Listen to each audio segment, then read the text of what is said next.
ওকে।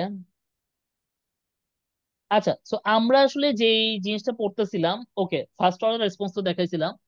Second order response এসে যে আমরা এরকম একটু আনছিলাম আর কি, ঠিক আছে, যে কিভাবে আসলে আমার এই জিনিসটা কিন্তু আমরা আগের ফার্স্ট অর্ডারই দেখছি, এটার সাথে আমাদের P divided by S plus P, এটা আমাদের গুণ আকারে রাখছি, ঠিক আছে।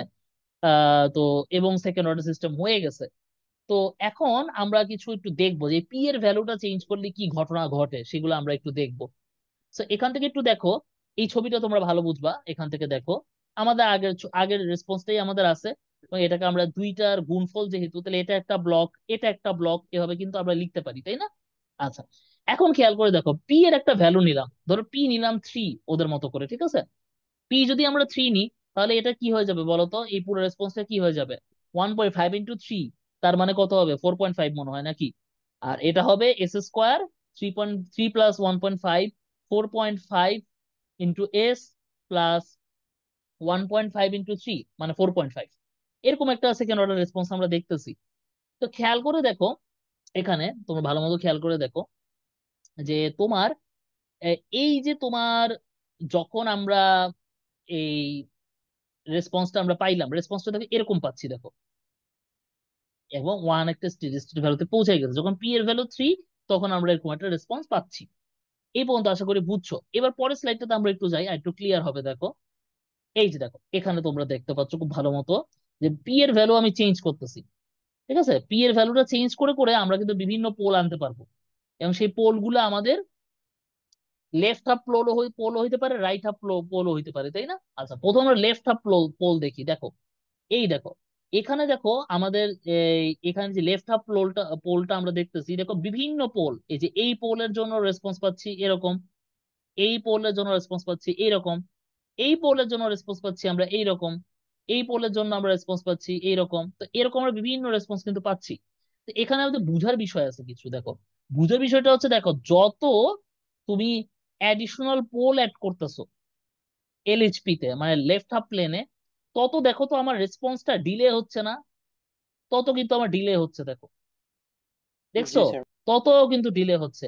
তো এটা ডিলে হওয়া মানে কি বলতো, আমাদের সেটেলিং যে টাইমটা, সেই সেটেলিং টাইমটা কিন্তু আমাদের ইনক্রিজ হয়ে যাচ্ছে। এটাই হচ্ছে এখানকার মেইন কনসেপ্ট, যে পোলের ইম্প্যাক্টটা আমরা দেখলাম, যে যত আমরা লেফট হাফ পোলে, যত আমরা অ্যাডিশনাল পোল এড করতেছি, যত দূরে যাচ্ছে আসলে ঘটনাটা, ঘটনাটা ঘটতেছে যে আমার, তত কিন্তু কি হচ্ছে, তত কিন্তু আমার সেটলিং টাইমটা বেড়ে যাচ্ছে, রেসপন্সটা একটু ডিলে হয়ে যাচ্ছে, এটাই আর কি। আর এইটাই আর কি, পোলের ইম্প্যাক্ট আমরা তেমন কিছু দেখি না, এতটুকুই দেখি। তো লাস্টে আমরা যে সামারাইজ করলাম দেখো, এই সামারাইজেশনটা আসলে দরকার বুঝার জন্য। এই যে আমরা চারটা পার্টে ভাগ করছি, left half plane, right half plane, এখানে এখানে আমরা দেখতেছি দেখো, যে আমরা লেফট হাফ প্লেনে পোল রাখলে কি হচ্ছিল, আমরা কিন্তু, আমরা বলছিলাম যে আমাদের পোল গুলা অলওয়েজ লেফট হাফ প্লেনে থাকতে হয়, তাহলে আমরা স্টেবল রেসপন্স পাই, পড়াইছিলাম না ওই যে স্টেবিলিটি, পড়াইছিলাম কিন্তু কি কি পড়াইছিলাম, stable, unstable, marginal stable. Pole যদি এই ইমাজিনারি এক্সিস উপর চলে আসে, সেটাকে আমরা বলি ট্রিকি কেস, এটাকে আমরা বলি কি মার্জিনাল স্টেবল, বুঝতে পারছো? তোমাদের মার্জিনাল। মনে, জি তোমাদের স্যার। কিন্তু যে পরীক্ষাটা সিটুয়েশন। নিছিলাম, ওই পরীক্ষায় অনেকেই ভুলটা করছো, অনেকে, অনেকে করছো কি, আমি তোমাদের বলি ভুলটা কি করছো, সেটা হইলো তোমাদের একটা পোল আসছে এইখানে, একটা পোল আসছে এইখানে, তোমরা এটাকে বানাই দিছো মার্জিনাল স্টেবল না।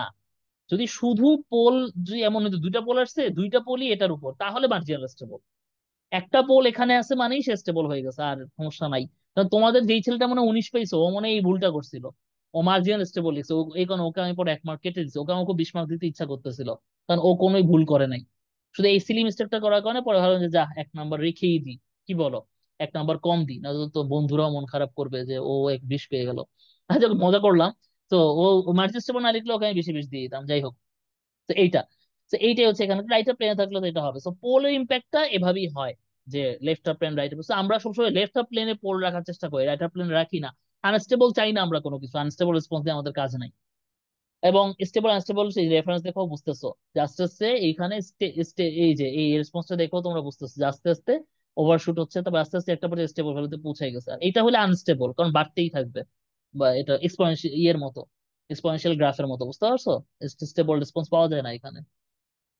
আচ্ছা, সো এখানে আর আলাদা করে এগুলো পড়ানো কিছু নাই। ওই ইমাজিনারি এক্সেসে পোল হইলে কি হয় লেখা আছে, এই পার্টটা আমি একটু স্কিপ করলাম, কারণ এখানে পড়া কিছু নাই, বুঝতে পারছো?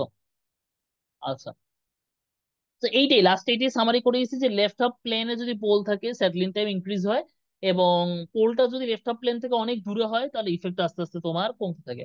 লেফট হাফ জিরোর ক্ষেত্রে বলছিলাম ওভারশুট ইনক্রিজ করে, রাইজ টাইম ডিক্রিজ করে, সেটলিং টাইমে কোনো ইম্প্যাক্ট থাকে না, এবং ইফেক্টটা ছোট হয়ে যাবে যদি সেটা অনেক দূরে চলে যায়। রাইট হাফ জিরোতে বলছিলাম যে আন্ডার শুট হয়, ওভার শুট হয় না, সেটলিং টাইমে কোনো ইম্প্যাক্ট থাকে না, এবং যত দূরে চলে যাবে ইম্প্যাক্ট আস্তে আস্তে কমতে থাকবে। এই ছিল আমাদের আজকের পড়াশোনা।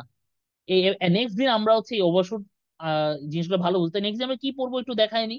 নেক্সট দিন হচ্ছে আমরা আসলে ট্রানজিয়েন্ট রেসপন্স পড়বো। এই যে ট্রানজিয়েন্ট রেসপন্স তোমাদেরকে বলছিলাম না, যে প্রথমে একটু ওভারশুট করবে, তারপর আস্তে আস্তে সেটলিং ডাউন হবে, এটা হচ্ছে আমাদের সেই ট্রানজিয়েন্ট রেসপন্স। এখানে আমরা অনেকগুলো প্যারামিটার পড়বো, এইগুলো তোমাদের পরীক্ষায় অবশ্যই আসবে, লিখে দিলাম। ট্রানজিয়েন্ট রেসপন্স থেকে প্রশ্ন আসবে আসবে আসবে, আমি কোশ্চেন করলেও আসবে, এক্সটার্নাল কোশ্চেন করলেও আসবে, ডিউ থেকে কোশ্চেন করলেও আসবে। সো এই পার্টটা সবচেয়ে ইম্পর্টেন্ট।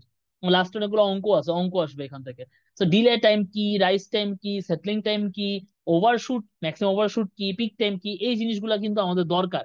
এবং এই জিনিসগুলো আসলে কিভাবে ক্যালকুলেশন করতে হয় এগুলো আমরা পড়বো, একদম ডিটেলসে পড়বো এখানে, বুঝতে পারছো? দেন হচ্ছে তারপর আমরা দেখবো এগুলা। এখানে আমি প্রুফ করে দিছি জিনিসগুলা, প্রুফ গুলা তোমাদের পরীক্ষা আসবে না, এই যে এই প্রুফ গুলা আসবে না, তবে জাস্ট জানার জন্য দিলাম, তোমাদের ফাইনাল ফর্মুলা গুলা লাগবে।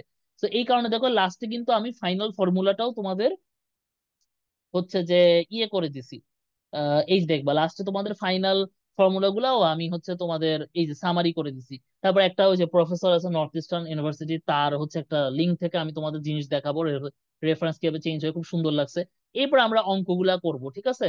এখানে অনেকগুলো অঙ্ক দিছি, সবগুলো হয়তো আমি করেও দিব না, বাট সলভ করে দেওয়া আছে, কিছু সলভ করে দেওয়া নেই, ওগুলো তোমরা নিজেরা করবা। এবং লাস্টে হচ্ছে আমরা আসলে এই কিছু এক্সট্রা জিনিস পড়বো, যেমন ইম্প্যাক্ট কিভাবে কি পড়ে এগুলো আমরা দেখবো।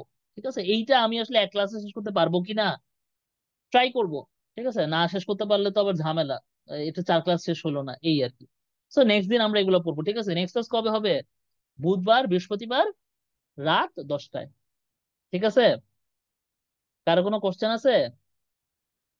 না স্যার। না স্যার।